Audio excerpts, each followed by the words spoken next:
करते हैं इस वीडियो में इलेक्ट्रॉन ट्रांसपोर्ट सिस्टम को, जिसे हम ऑक्सीडेटिव फॉस्फोराइलेशन भी कहते हैं। ठीक है, सो पहला पॉइंट इसका क्या है? It is the metabolic pathway through which electron passes from one carrier to another is called ETS, electron transport system. It is present in the inner mitochondrial membrane. ये प्रोसेस कहाँ होती है? इनर माइटोकॉन्ड्रियल मेम्ब्रेन में होती है। ठीक है, second point यहाँ पे देखो, इसी के मतलब बता देते हैं रेफरेंस में। इलेक्ट्रॉन कैरियर्स इन्वॉल्व कौन कौन से? कॉम्प्लेक्स फर्स्ट है ना, NADH रिडक्टेस, डिहाइड्रोजनेस एंजाइम। ठीक है, तो इसमें देखो इलेक्ट्रॉन कैरियर्स का नाम आया है। ठीक है, कैरीज होना ना, वह एक इलेक्ट्रॉन से मतलब एक यहाँ से एक कैरियर से दूसरे कैरियर में जा रहा है, इलेक्ट्रॉन ट्रांसपोर्ट हो रहा है, तो इलेक्ट्रॉन ट्रांसपोर्ट सिस्टम है। तो इलेक्ट्रॉन ट्रांसपोर्ट किसके थ्रू होता है? कैरियर्स के थ्रू होता है। तो कुछ कैरियर्स हैं जैसे complex first, complex second, complex third, complex है ना, ऐसे ही चलते रहता है। तो कॉम्प्लेक्स फर्स्ट क्या है? NADH dehydrogenase. FADH2 complex second है। ठीक है, साइटोक्रोम BC1 कॉम्प्लेक्स थर्ड है। ठीक है, समझ आया इतना? ठीक है, आगे देखते हैं। तो यहाँ पे देखो फोर्थ पॉइंट, या नोट में देख लेते हैं। ठीक है, तो यहाँ पे साइटोक्रोम C जो यहाँ पे दिखा गया है, यहाँ पे साइटोक्रोम BC1 कॉम्प्लेक्स थर्ड माना गया है। ठीक है, तो नोट उसी के लिए है। Cytochrome C is a small protein attach to the outer surface of the inner membrane and act as a mobile carrier for the transfer of electrons between complex third and complex fourth. ठीक है, cytochrome C क्या है कि छोटा सा protein है जो कि outer surface of inner membrane, mitochondria का इनर मेम्ब्रेन के आउटर सरफेस पे अटैच रहता है और एक्ट करता है मोबाइल कैरियर की तरह for transfer of electrons between complex third and complex four. ठीक है, चौथा पॉइंट क्या होगा? साइटोक्रोम C ऑक्साइडेज जो है कॉम्प्लेक्स 4 है। अपन 3 कॉम्प्लेक्स डिस्कस कर चुके हैं। कॉम्प्लेक्स 4 क्या है? Cytochrome C ऑक्साइडेज। और इसके पास क्या होता है? It contains cytochrome A and A3 and 2 copper centre. से नीट का क्वेश्चन आ सकता है इसमें कि साइटोक्रोम C ऑक्साइडेज या complex 4 contains cytochrome A3 and 2 copper centres. ठीक है, पांचवा पॉइंट, ATP सिंथेस कॉम्प्लेक्स 5 होता है। ATP सिंथेस क्या होता है? कॉम्प्लेक्स 5 होता है, जिससे ATP की सिंथेसिस होगी। सबसे इंपॉर्टेंट है, electron passes from one carrier to other, that is through electron transport chain and then coupled to ATP synthase, ठीक है, to ATP synthase. ATP synthase को मिलता है कॉम्प्लेक्स 5 को एंड फॉर्म्स ATP, है ना। ATP का फॉर्मेशन जैसे ही वो इलेक्ट्रॉन्स ATP के पास आते हैं, ठीक है, जैसे एक कैरियर्स के थ्रू ATP सिंथेस के पास आता है, देन ATP का फॉर्मेशन ये एक्टिवेट हो जाता है और ATP का फॉर्मेशन होता है। क्लियर? तो ADP plus inorganic phosphate plus ATP synthase enzyme ATP का फॉर्मेशन करता है। ठीक है, from ADP and inorganic phosphate ये बनता है। क्लियर? अब कुछ नोट है जो नीट में आ सकता है। तो इलेक्ट्रॉन ट्रांसपोर्ट चेन से 2 क्वेश्चंस मेनली आ सकते हैं। तो पहला है, number of molecules of ATP synthesize depend upon the nature of electron होना, यानी कि कितने मॉलिक्यूल्स है ना ATP के बनेंगे, वो डिपेंड करता है किस पे? नेचर ऑफ इलेक्ट्रॉन होना, इलेक्ट्रॉन डोनर कैसा है। ठीक है, second point, by oxidation of 1 NADH gives 3 ATP। अगर ऑक्सीडेशन हो रहा है 1 NADH का तो वो 3 ATP देगा, और ऑक्सीडेशन ऑफ 1 FADH2 तो वो बनाएगा 2 ATP मॉलिक्यूल्स। ठीक है, समझ गए? अब देखो टर्म ऑक्सीडेटिव फॉस्फोराइलेशन समझते हैं। ETS तो समझ गए, इलेक्ट्रॉन ट्रांसपोर्ट हो रहा है इसलिए सिस्टम बोला गया, एक तरह इलेक्ट्रॉन ट्रांसपोर्ट सिस्टम ETS बोला गया उसको। ठीक है, अब हम समझते हैं ऑक्सीडेटिव फॉस्फोराइलेशन होता क्या। तो ऑक्सीडेटिव फॉस्फोराइलेशन क्या होता है? It takes place in presence of oxygen whole whose role is like final hydrogen acceptor. Oxidative phosphorylation में जो है ना वो किसके प्रेजेंस में होता है ना, presence of oxygen whose role, oxygen का रोल है ना, ऑक्सीजन का रोल क्या होता है? Is like final hydrogen acceptor. Oxygen जो होता है एक्ट करता है फाइनल हाइड्रोजन एक्सेप्टर के रूप में। And the above discuss process of formation of ATP is called oxidative phosphorylation. और जो हमने बताया ऊपर ATP का फॉर्मेशन प्रोसेस को ऑक्सीडेटिव फॉस्फोराइलेशन की प्रोसेस कहते हैं। अब यहाँ पे कुछ चीज़ें इंपॉर्टेंट है, जैसे कि for each ATP produce 2 hydrogen plus जो है वो पास होता है। ठीक है, एक ATP फॉर्मेशन के लिए हमें 2 हाइड्रोजन प्लस की ज़रूरत होती है, 2 प्रोटॉन्स की ज़रूरत होती है। तो F0 ऑफ ATP सिंथेस जो मैंने पहले बता चुका हूँ पिछले वाले है ना चैप्टर में, from intermembrane space to the matrix, intermembrane space से मैट्रिक्स में जाता है ना, down the electrochemical proton gradient ज़्यादा से कम की ओर जाएगा।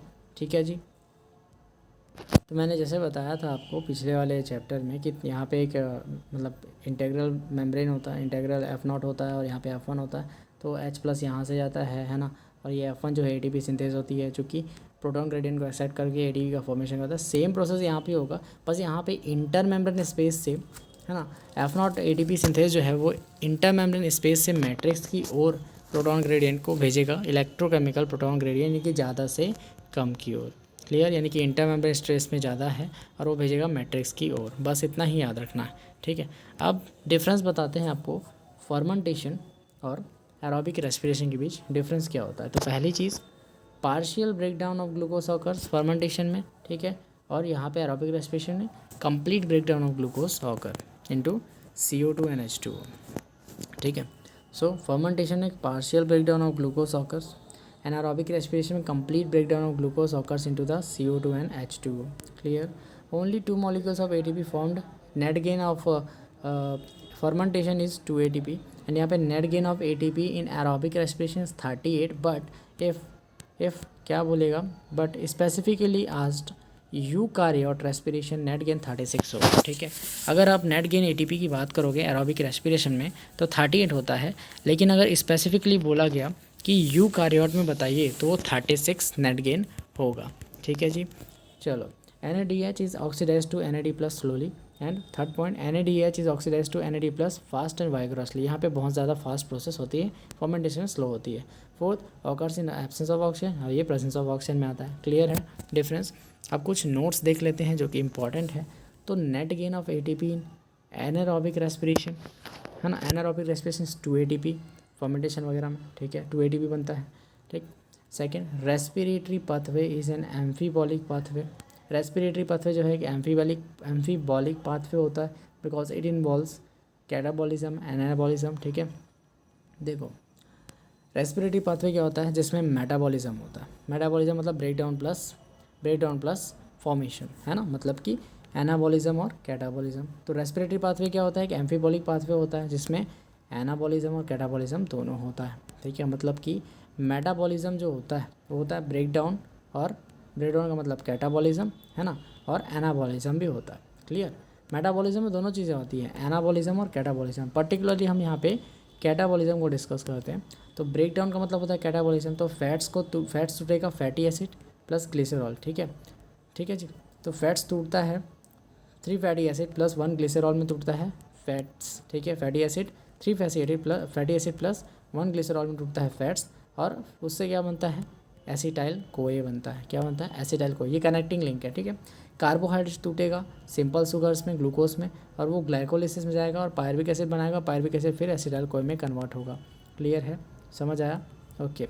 तो लास्ट, प्रोटीन्स एमिनो एसिड में टूटेगा, एमिनो एसिड पायरुविक एसिड बनाएगा, पायरुविक एसिड से एसिटाइल कोए बनाएगा। तो सबका एक कनेक्टिंग लिंक जो है वो कौन है, एसिटाइल कोए। और एसिटाइल कोए क्रेब्स साइकिल्स में जाएगा। क्रेब्स साइकिल क्या होता है, ट्राई कार्बोक्सिलिक एसिड साइकिल होता है ना, TCA try carboxylic acid cycle होता है, उसी को क्रेब्स साइकिल कहते हैं, जिसका एंड प्रोडक्ट क्या है, CO2 और H2O। क्लियर, जो कि माइटोकॉन्ड्रियल मैट्रिक्स में हो रहा था। तो सबसे इंपॉर्टेंट क्वेश्चन इस चैप्टर से एक ही है कि connecting link between glycolysis, Krebs cycle, beta oxidation of fatty acid और carbohydrates, fat metabolism is only one, acetyl CoA. Clear. अब लास्ट टॉपिक इस चैप्टर का वो है रेस्पिरेटरी कोशेंट, है ना। रेस्पिरेटरी कोशेंट होता क्या है वो देखते हैं। तो the ratio of volume of CO2 evolve to the volume of O2 consumed in respiration is called respiratory quotient, यानी कि respiratory quotient is equal to volume of CO2 evolve, मतलब निकाला गया, to the volume of O2 consume, मतलब कि कितना अंदर लिया, ठीक है। तो सम एग्जांपल्स, पहला, कार्बोहाइड्रेट्स रेस्पिरेटरी कोशेंट क्या होता है, 1 होता है। फैट्स का 1 होता है, लेस देन 1 होता है, ठीक है। कार्बोहाइड्रेट्स का रेस्पिरेटरी कोशेंट 1 होता है। फैट्स का रेस्पिरेटरी कोशेंट जो है लेस देन 1 होता है, ठीक है। फैट में कौन है, ट्राईपाल्मिटिन, जिसका 0.7 होता है, फैटी एसिड है, ठीक है। कार्बोहाइड्रेट का रेस्पिरेटरी कोशेंट 1, फैट्स का लेस देन 1, जिसमें ट्राईपाल्मिटिन फैटी एसिड है जो कि है 0.7, इसका रेस्पिरेटरी कोशेंट होता है। नीट का क्वेश्चन है। लास्ट वन इज़ प्रोटीन का रेस्पिरेटरी कोशेंट होता है 0.9। क्लियर है जी।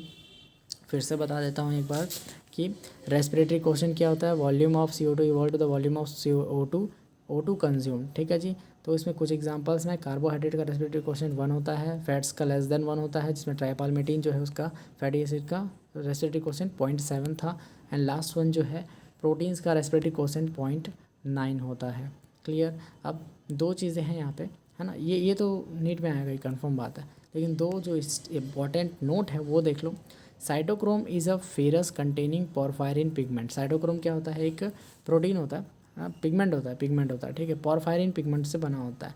साइटोक्रोम क्या होता है, एक फेरस कंटेनिंग पोरफायरिन पिगमेंट होता है। And the last one oxidative phosphorylation is the production of ATP in respiration. अगर कोई पूछे तो हमसे राह चलते हुए कि साइटोक्रोम क्या है भी बता दें तो फेरस कंटेनिंग पोरफायरिन पिगमेंट होता है। अब बोलेगा ऑक्सीडेटिव फॉस्फोराइलेशन क्या होता है, तो production of ATP in respiration is called oxidative phosphorylation. तो इसी के साथ ये चैप्टर ओवर होता है। I hope you like it. अगर समझ आया तो कमेंट कर देना, नहीं समझ आया तो कोई डाउट है तो कमेंट कर देना, ठीक है। मिलते हैं अनदर वीडियो में अनदर चैप्टर के साथ। प्लांट ग्रोथ रेगुलेटर्स के बारे में पढ़ेंगे। तब तक के लिए जय हिंद, जय भारत।